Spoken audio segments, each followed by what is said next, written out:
That's great.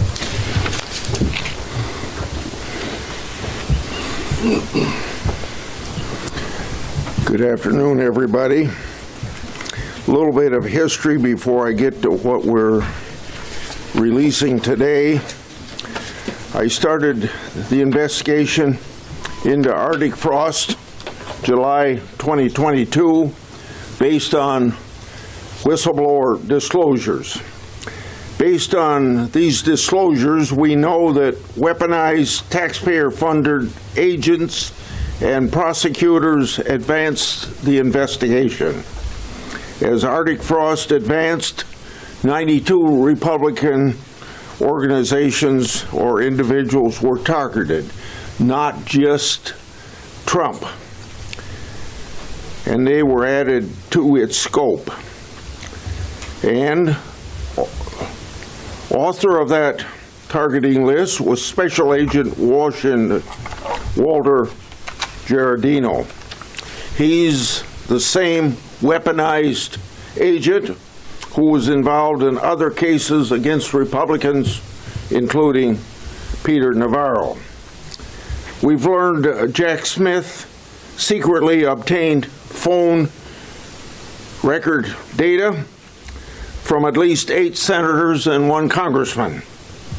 I've recently been informed by Verizon that at least 11 members with Verizon accounts were affected. That includes a hard line for Senator Cruz's office and a staffer cell phone for former Senator Loeffler. AT&T informed me they challenged the legal basis for Jack Smith's efforts, and Smith backed down. So today, we're making public new records that I've obtained through legally protected whistleblower disclosures. 197 subpoenas were issued by Jack Smith and his team.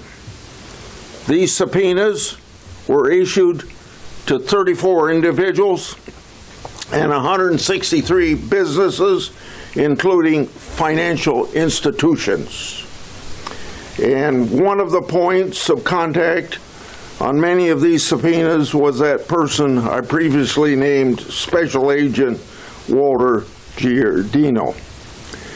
The subpoena requested records and communications related to over 430 individual and organizations.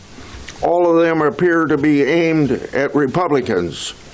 A subpoena to Event Strategies requested records relating to Turning Point USA and the Republican Attorney General's Association.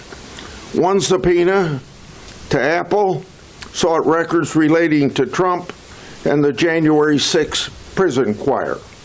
Earlier this year, I obtained emails between and among J.P. Cooney, one of Jack Smith's prosecutors. That email exchange was March 2023 about a partisan news article on January 6th, and this is what Cooney said in the email. Can we do some work to nail down Trump's role in this, perhaps with the same process on Ed Henry's LLC, end quote.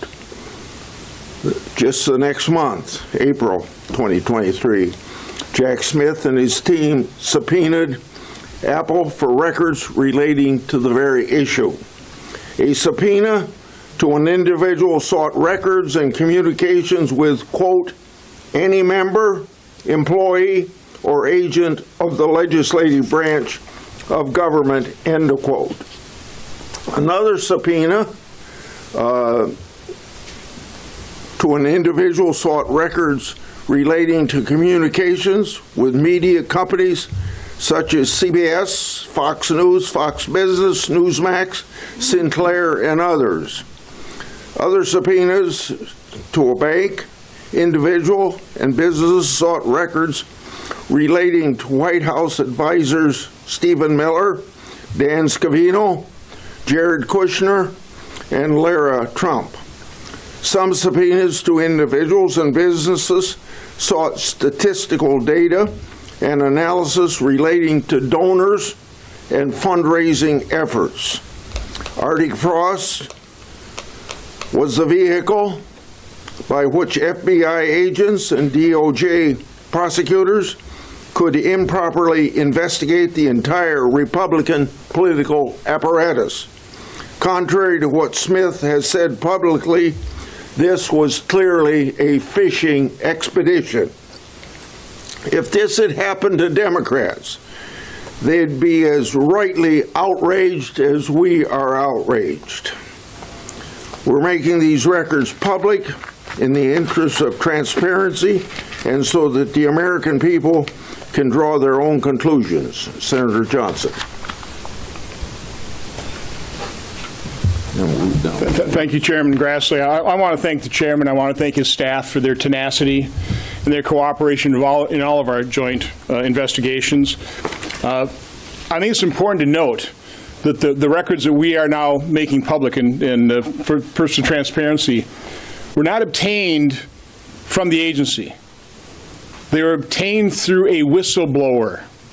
So my first point is we need more whistleblowers. We need people, men and women inside these agencies who have integrity, who want to see the integrity and credibility of the Department of Justice, of the FBI restored, come forward. Because right now I think Kash Patel, Pam Bondi are overwhelmed by all the messes they're trying to clean up. Their agencies have been, lost a lot of personnel. People simply couldn't serve the Trump administration. It's hard to hire people because of all the lawfare. And there's still partisan actors burrowed in trying to sabotage their efforts. So we need whistleblowers. The reason they come forward to Chairman Grassley is because he's been such a champion of whistleblowers. So again, I thank him for that. What is revealed in those 1,700 pages of documents, in those 197 subpoenas, is nothing short of a Biden administration enemies list. I'm old enough to understand how toxic a term that was under Richard Nixon. This is far worse, orders of magnitude worse. People need to understand how politicized the Biden administration turned all these agencies. And again, the best way to describe President Biden's attitude were his exact quotes. How he thought basically half America were domestic terrorists. In September 2022, in front of Independence Hall, he said, Donald Trump and the MAGA Republicans represent an extremism that threatens the very foundation of our republic. A year later, in New York City, Donald Trump and his MAGA Republicans are determined to destroy American democracy. Now, nothing could be further from the truth. That is a level of paranoia that's actually astonishing. But the fact that 38 Wisconsinites are on that enemies list, I know most of those individuals. They are God-fearing, country-loving, law enforcement supporting people who want to see America succeed. The fact that they are on a Biden administration enemies list, were targeted by that administration, is outrageous. It should shock every American. And so I am calling on, and I appreciate all the members of the Judiciary Committee, we need to get to the bottom of this. We need to do everything we can to assist Director Patel and AG Bondi in making sure that they have the staff to take control of these agencies. They're the heads of them. I don't think they have the control. I think they're being sabotaged within. But the American people need to understand exactly what happened. And again, I'm calling on members of the Judiciary Committee to help Senator Grassley and myself get to the bottom of this so we can expose this, so this doesn't happen again in America. This has to end. With that, I'll turn it over to Senator Cornyn. I want to thank Senator Grassley and Senator Johnson for their perseverance in this investigation. This is the United States of America. It's not a banana republic. It's not a country that condones partisan lawfare against your political opponents. We don't have the time to go through all of the many ways that the Democratic Party and President Trump's opponents tried to target him and tried to destroy him, including people like James Comey, who single-handedly wanted to get a special counsel appointed, where a 2-year investigation followed with no result, no evidence of any legal violation. But I can't think of any greater evidence of weaponization in the fact, as you heard from Senator Grassley and Senator Johnson, this extended far beyond President Trump and extended to President Trump's supporters, not only here in the United States Senate, but more broadly. Jack Smith did not act alone. Yes, he was a special counsel. He was appointed by Merrick Garland, and he had responsibilities to report to Merrick Garland, the Attorney General, Joe Biden's Attorney General, under the rules regarding special counsel. Merrick Garland was a member of Joe Biden's cabinet. He was willing to do whatever Joe Biden and his political operation wanted him to do, including destroying President Trump, including abusing our justice system for partisan purposes. And here, to me, is the most troublesome part of all this. If they would do that to the President of the United States, if they would do this to United States senators and members of Congress, what would they do to you? People who don't enjoy the bully pulpit or the platform that elected representatives have. This ought to be a chilling message to each and every American who loves this great country and believes in our constitutional system and equal justice under the law. Thank goodness for Senator Grassley and Senator Johnson for their investigation, but we will get to the bottom of this. Senator Cruz. Arctic frost is Joe Biden's Watergate. Merrick Garland was a fundamentally corrupt attorney general. Jack Smith was a fundamentally corrupt prosecutor. This was a political enemies list from the beginning. 197 subpoenas for 430 Republican entities and individuals. That is an absolute and egregious abuse of power. The Biden Justice Department signed off on issuing subpoenas for the phone records of at least 9 U.S. senators. 20% of the Republicans in the United States Senate were the target of this fishing expedition. They did so in complete contravention of the Constitution, of separation of powers, of the speech and debate clause, of free speech, of basic rights of privacy. This is an executive who believes it is justified spying on their opponents in the legislature because they convince themselves the ends justify the means. I want to talk to you about one of those subpoenas. One of those subpoenas went from Jack Smith to AT&T, seeking my cell phone communications. It went to AT&T, and I actually want to commend AT&T for doing the right thing. AT&T is based in Texas. AT&T looked at that subpoena, and they went to their legal counsel. And they said, what should we do with that subpoena? And their legal counsel said, you cannot comply because this is protected by the speech and debate clause of the U.S. Constitution. And so AT&T declined to comply, did not hand over my cell phone records. Now, one might ask, ordinarily, a phone company being asked to hand over the phone records of a sitting senator would notify that senator. Well, there was a reason AT&T did not do so. Accompanying the subpoena was an order, which I have in my hand right here, an order that was signed by Judge James E. Boasberg. Now, who is Boasberg? Boasberg is that radical leftist judge who is out of control, who has been issuing nationwide injunctions one after the other, trying to stop President Trump from carrying out his mandate from the voters. Judge Boasberg issued an order to AT&T and signed that order, prohibiting AT&T from informing me of this subpoena for at least 1 year. And Judge Boasberg gave the basis for that order, and I'm going to quote from the order Judge Boasberg signed.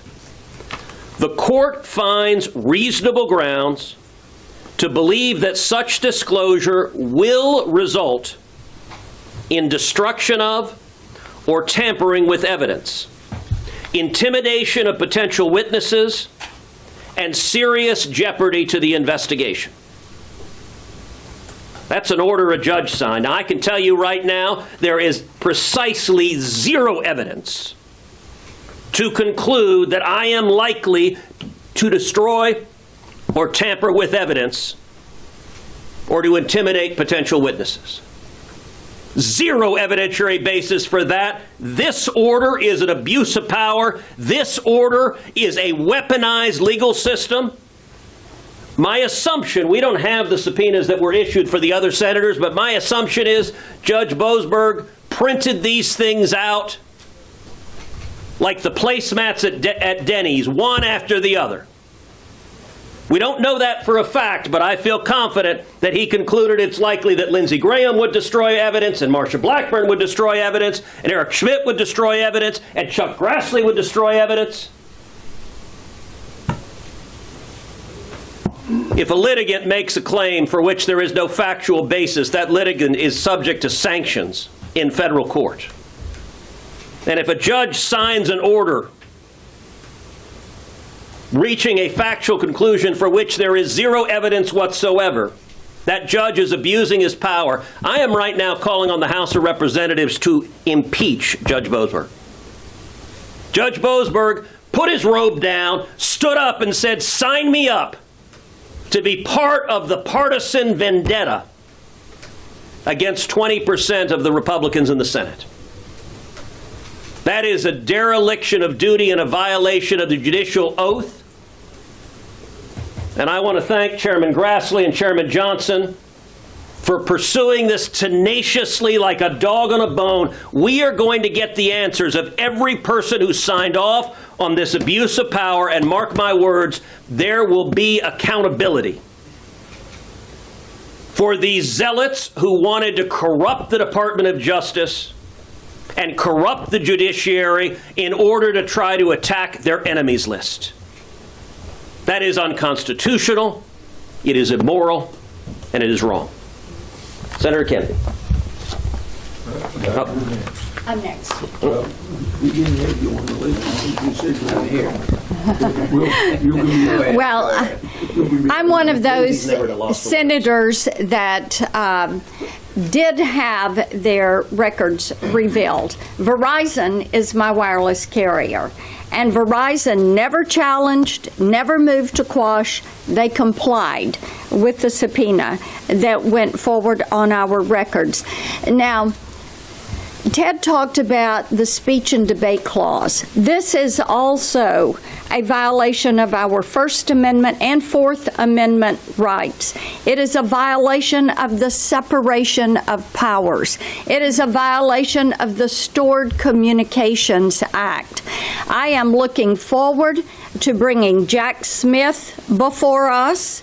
I am looking forward to bringing the wireless companies before us and finding out exactly what happened. No citizen of the United States should ever be subject to treatment like this. And as Senator Cornyn said, if they are doing this to us, what did they do to all the moms and dads that went to school board meetings? What did they do to the pro-lifers that stood on the sidewalk and held a sign? What did they do to people that were supporting President Donald Trump or people that were supporting Republican candidates? Jack Smith moved forward after Christopher Wray wrote a memo on April 4th of 22. And you all should read the memo. It is how to write, it's going to be textbook for how to write a fishing expedition memo. Nebulous, vague language, alleging, assuming, things that should never be done. And then Lisa Monaco puts her mark on it, encouraging Merrick Garland to sign it so that they could put Jack Smith in as a special counsel. Thank goodness, Kash Patel has fired every single person that was in that CR-15 unit, every single one of them. But we need to have hearings. We have encouraged the DOJ to refer Jack Smith to the Office of Professional Conduct, and they need to work with us to provide the documents so we can have a more fulsome picture about what has transpired with this. It is worse than Watergate. It is deep, it is wide, and we are just beginning to scratch the surface. Okay, and Schmidt. Well, Lindsay, go ahead. Lindsay. No, go ahead. We'll do it by height. That'll go. You're on the short end of that one. Yeah. I'm closer to the earth. So here's what I'm thinking about. If Trump had not run in 2024, would any of this happened? No. So what I want to explain to the people of the country is that within several days of him announcing, I'm going to seek the White House again, an avalanche began to form. And I really do believe that none of this would have been happening if Trump had set out the 2024 cycle. But once he announced, I'll have my own chart one day, we'll show you what happened and when it happened.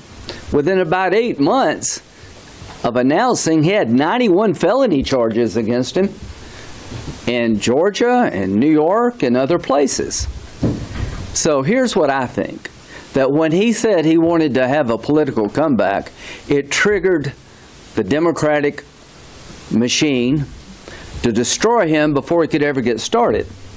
And in their effort to destroy him, there were no boundaries. The goal was to stop Trump and to look at anything and everything that could stop Trump and ignore the Constitution and a lot of other things. I was the chairman of the Judiciary Committee in January 2021. I don't know about you, but I'm offended that somebody in 2023 would subpoena my phone records to find out where I was at when I called somebody and who I called and where they were at. It's none of their damn business. I have a constitutional duty, like the rest of us here, as chairman of the committee regarding the 2020 election. I don't think the 2020 election bothered anybody until Trump decided to run in 2024, legally. So what I want to do is pursue what happened system-wide. Was there contact between Jack Smith and Fani Willis? I got caught up in that crap. I'd spent over $1 million. Now, she's been kicked off the case. Was there a coordination between Jack Smith, Fani Willis, Alvin Bragg, Letitia James? Did they talk? Did they share information? Is it just an accident that all this happened within days of Trump announcing, and within 8 or 9 months, the Republican candidate, one of the candidates for president, had 91 felony charges in the deepest blue districts in the friggin' country? You think that happened by accident? I don't think so. And we're going to get to the bottom of it. And I want to know, was there any coordination between Fani Willis and New York by Jack Smith? We're going to get every piece of paper we can get, and I want Jack Smith to come forward, but I want the information first. He's not coming and testify when we're in the dark to the Justice Department. Please expedite the requests made by Senator Grassley and Johnson to give us any information that may exist between Jack Smith and Fani Willis, Alvin Bragg, and Letitia James. I want to know, did they talk? If they talked, what did they talk about, and when did they talk? As to me, I want to know why Verizon did the opposite of AT&T. I want to know what they asked for and how deep and how wide it went. Now, I want to know if there's an order signed by a federal judge basically slandering me, saying you can't tell Lindsey Graham because he'll do bad things. Now, if that happened, I'm not going to let it go. I'm not going to give it a pass, nor is Ted or the rest of us. So we're going to get to the bottom of it for the benefit of the future. If this can happen to Trump, it can happen to anybody that the system doesn't like. And the system one day can come after you, is what was being said here. So people literally need to pay a price for this. Some people may need to go to jail. Some people may need to be fired. But if they violated my constitutional rights, if they trampled on the separation of powers involving me, I'm going to sue the hell out of these people. I think what happens sometimes in this town is that we have multiple news cycles in one day, and big events can sort of get lost in all the things that are happening in the news of the day. But I think that in this instance, I can't think of a bigger political scandal in the last 100 years. So if you want to compare it to Watergate, this is 100 times worse than Watergate, and here's why. To sort of amplify the point that Senator Graham was making, 3 days after President Trump announced he was running for president, this system was weaponized against him. Jack Smith, who is notorious in prosecutor world as being a Stalin-like, show me the man, I'll show you the crime prosecutor. That's the guy you appoint when you want to get your political opponent. He's a dirtbag. A dirtbag. And I hope he comes before this committee. He's got a lot to answer to. He not only went after President Trump, he went after sitting senators. At the time, I was the chairman of the Republican Attorneys General Association. Ashley Moody was also on the executive board. He came after us. And also hundreds of other people who happened to be Republicans in the United States of America. What else happened? The #2 prosecutor in Atlanta, a state prosecution of President Trump, which was ridiculous to begin with, somehow meets with the White House. The #3 person at the Department of Justice leaves the #3 job at the Department of Justice to go work for Alvin Bragg, a state prosecutor. Why is that? This was an effort to go after political opponents in America like we have never seen before. It can never happen again. And let me pull a couple people out outside of Jack Smith. Judge Boasberg.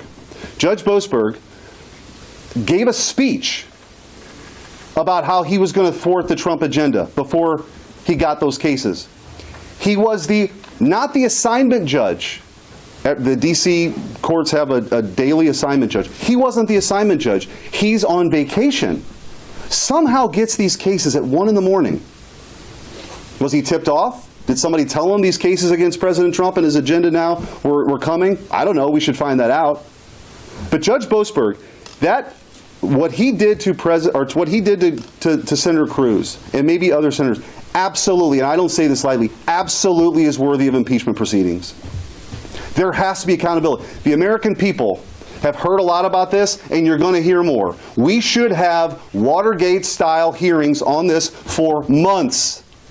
If we're ever going to root this out, we have to be serious about it, and consequences have to follow. Resignations, firings, criminal prosecutions. You simply can't, in this country, use the justice system to throw people in jail because they have a red jersey on or a blue jersey on. It's completely unacceptable, but they never forgave President Trump for coming down the escalator in the first place. That's what this whole thing is about. And they can't actually believe they're in the position now that the American people sent him back. And if he didn't win, not just did he run, if he wouldn't have won, we would never know any of this stuff. Absolutely.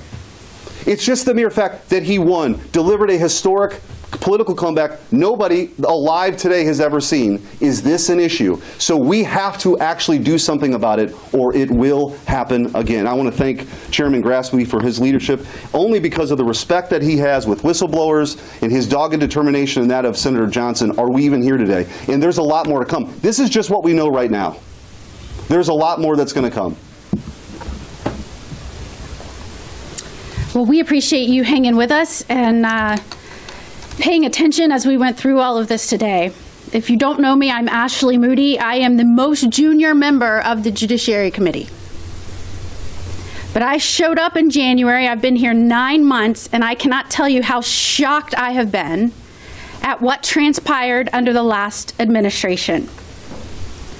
I now show up with a background as not only a lawyer, a federal prosecutor, a judge for over a decade, and the Attorney General of Florida to make sure that this country gets back on course. Because let me tell you about countries like Venezuela, whose own government went after their enemies, and that didn't just include those who were rightfully and duly elected by the people. They went after news organizations and journalists. They went after allies and people who supported freedom and democracy. And most of the people from that country who fled reside now in the state of Florida. Meeting with former Supreme Court justices from Venezuela, I heard time and time again this story that we're telling you today. You heard Senator Cruz tell you that a judge said that he may destroy evidence. This is one of the preeminent lawyers in our country who argued in front of the Supreme Court, who has dedicated his life to service, who fights for the future of this country. And you had an administration go after him. If you are issuing subpoenas, you're saying they're related to a criminal investigation. And you had a judge say that he could destroy evidence. Think about that. They were trying to wipe out the leaders of a cause for a next generation. From elected leaders to news media, multiple outlets, journalists, even donors. If you're watching this right now, oh yes, there were even subpoenas issued on donors.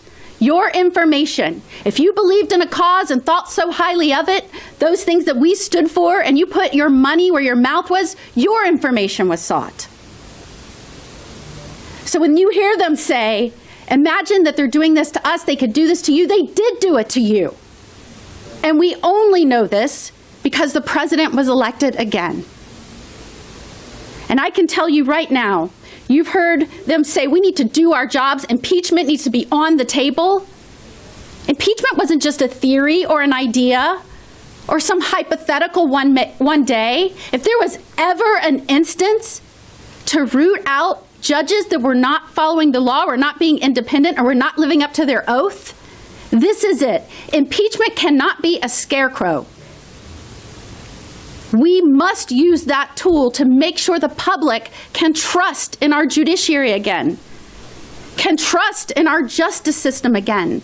Because if you ask the Supreme Court justices that fled to the United States from Venezuela, they would tell you when their justice system went, when the people no longer trusted that it was independent, they lost their nation. And I, for one, as the rookie of judiciary and the rookie of the United States Senate, are here to fight for this country. It will not fall under our watch. And you have our word. Here, here. Direct your questions to whichever senator you want to ask them to. Go ahead. Thank you so much. To anyone. I'm Allison Steinberg with Lindell TV, and Mike Lindell himself is actually mentioned in the judiciary document release involving Arctic frost.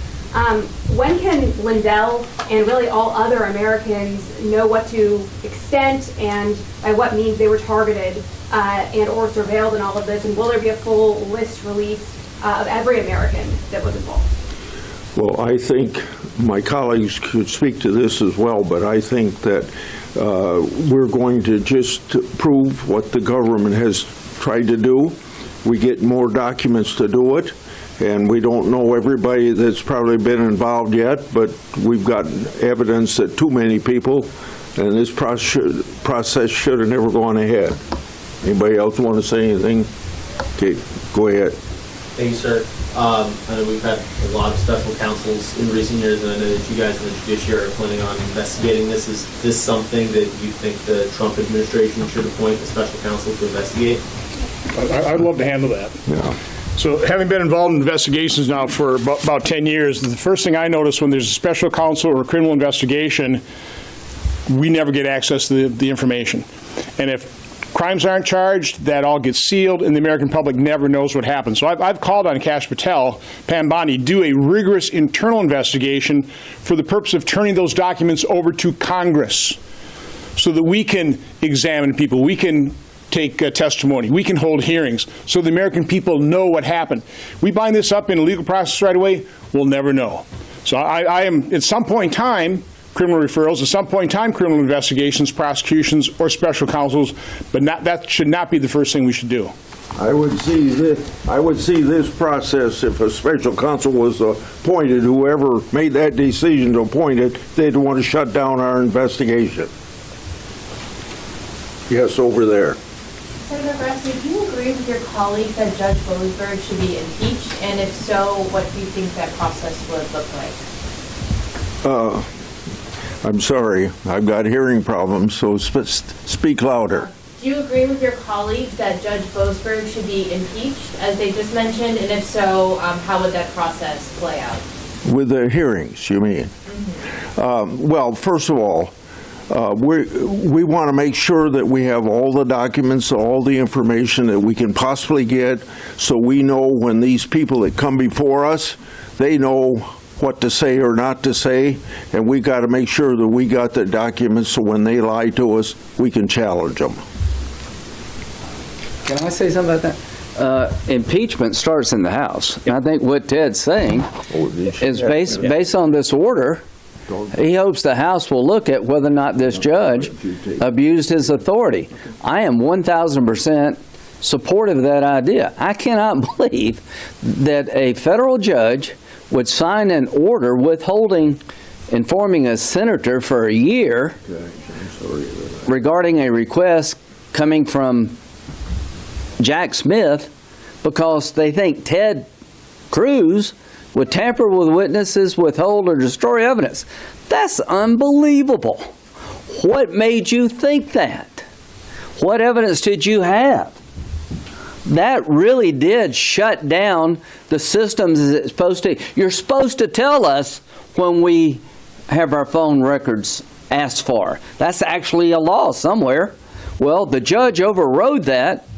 Why? How could he possibly conclude that?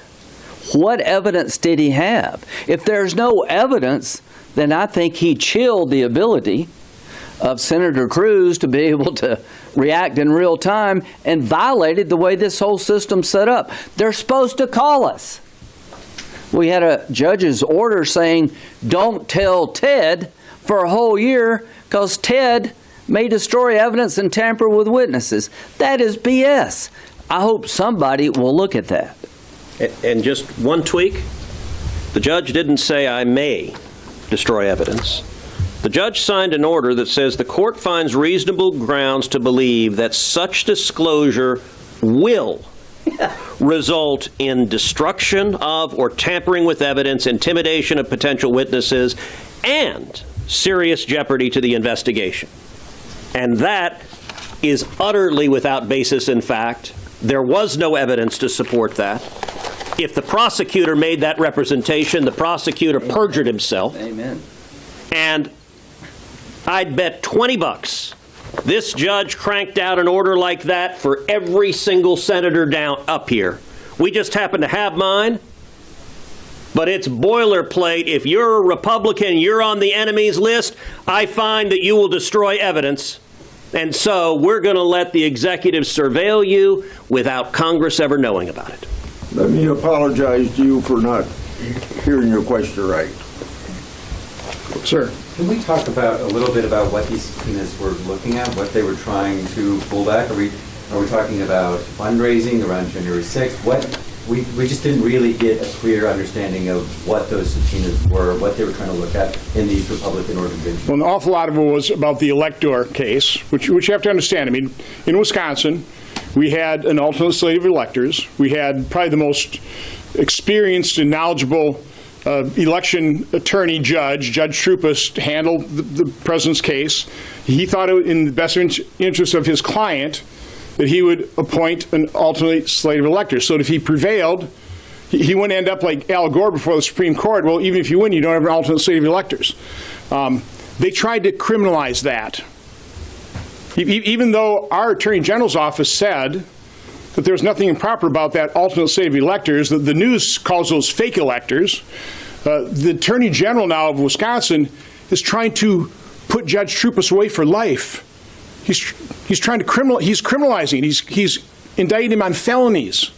So a lot of it was about the whole alternate elector part. But, you know, by and large, it was just a weaponization. It was. I mean, the timeline, I meant to do that. I want to keep my remarks short, but let's just go through the timeline. It's important. In April of 2022, Garland approves that elector case. Okay, that's April 22. August of 22, they raid Mar-a-Lago. September 19th was the first subpoenas issued in this whole investigation. As other senators have pointed out, November 15th, Trump announces candidacy. 3 days later, Jack Smith is appointed. June 2023, Jack Smith indicts Trump. August, he indicts him again. In August 6th, there's a briefing on Jack Smith's Arctic Frost case reviewing log call collection from 9 members of Congress. That happened, after all this occurred. What are they doing collecting records after that point? And the final point of this, in November of 2023, Lisa Monaco changes the procedures on collecting telephone information or information on members of Congress. Like somebody at some point in time realized we better cover our backside. So again, this was an enemies list. This was a political witch hunt, and it's all politicized. It's all about trying to keep President Trump on office. And let me add a little bit in answer to your question. So President Trump announced his candidacy in November of 2022. This subpoena was signed on May 25th of 2023. So it was about 6 months after he announces his candidacy. I assume the others were contemporaneous, although we don't have that information. You asked what did it cover. Here's what the attachment to the subpoena says. Provide the following records from January 4th, 2021 through January 7th, 2021. Subscriber information. Names, including subscriber names, user names, and screen names. Addresses, including mailing addresses, residential addresses, business addresses, and email addresses.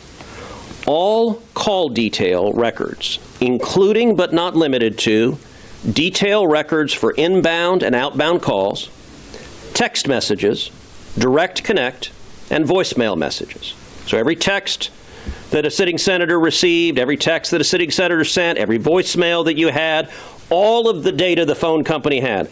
Length of service, including start date, types of service, and it goes through means of source of payment for such service. It goes through record of sessions times and durations, and temporarily assigned network addresses such as internet protocol addresses associated with those sessions. So they're looking for, among other things, geolocation of where you were. This is flat out surveillance. And by the way, the Supreme Court has concluded that law enforcement can't get geolocation from a cell phone without particularized evidence of a crime. They didn't have that. This was a fishing expedition to say, give me everything you got on 20% of the Republicans in the Senate. Like 30 months after the 2020 election. Just real quick, Jack Smith recently said he wanted to testify in a couple of settings, and I know that he sort of gave a list of preconditions. First, do you have an update on whether or not he'll testify, and any of those preconditions kind of stand out to you? Are you having a problem with any of them? You're saying Jack Smith wants to testify? In a public. Yeah, again, we need the documents first so we can determine whether he's telling us the truth or not. Otherwise, he comes in with all the advantage. So no, we need those documents. That's why we need Cash Patel. We need them to gain control of their agency, which is difficult to do, to turn these records over so we're prepared to either have them give a transcribed interview or do a hearing. And I will say, too, Senator Cruz talked about his subpoena. We released the subpoenas. They are broad. These are not narrow, targeted subpoenas. They're looking for everything but the kitchen sink. I mean, trust me, you would not want to get a subpoena like that. And let me also put, just from the AG perspective, if it wasn't for when I was AG and the Republican AGs pushed back on the Biden agenda, right? We took the vaccine mandate to the Supreme Court, we won. On the student loan, and won. We took the student loan debt forgiveness case to the Supreme Court, and we won. We fought against all the overreach from COVID. We took on all those issues and won. So if that's a predicate for criminal prosecution because you're the constitutionally elected lawyer for the people of your state pushing back against illegal activity from a president. I can't think of a more chilling activity that this previous administration headed by Biden and then of course his minions who were doing his dirty work were. That's again why, I think it's just easy to kind of like, oh, there's another, whatever, it's another story, and there's another, like, if you put this in its full context and laid it out in a book, you would not think it happened in the United States of America. Who wants the very last question?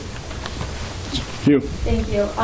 Kind of piggybacking off of this question about Jack Smith's public testimony, if that's happening, you guys are saying that you need cash patel to get you those documents. Do you have any estimate on a timeline of what that would look like? Are you sending people to help? What is that? You're saying you need staff? Yeah, so what I can just say in terms of my own staff's working with Cash Patel, and again, he's doing everything he can, but we're getting reports that they are having very difficult time getting documents. I ran the same problem with Bobby Kennedy, HHS. He's for radical transparency. It took months for him to break the logjam inside HHS to give us the documents. So again, this is a challenge. That's why he's, again, the Judiciary Committee's got to do everything they can to help Cash Patel get control of his agencies, get us those documents. From my perspective here, I would simply say this, that I think that we're getting maximum cooperation from the FBI, somewheres in the bowels of the Department of Justice. One of two things: either it takes a long time to go through this stuff, or they're looking for an excuse not to give it. But quite frankly, we've got to have the Attorney General jack the people up that are under her, that are keeping us from getting these documents. And I made that statement not only to you just now, but in one of our hearings within the last 2 weeks, made very clear that this is something that we're trying to get out to the public to make sure all the wrong that's been done to President Trump over the last 10 years, and for the historical reason to make sure it doesn't happen again. We want this out, and I would think that it would be in Trump's own interest to tell the Justice Department that this stuff ought to be made public so that we never have it happen again, not just to him, but to anybody else. Thank you much.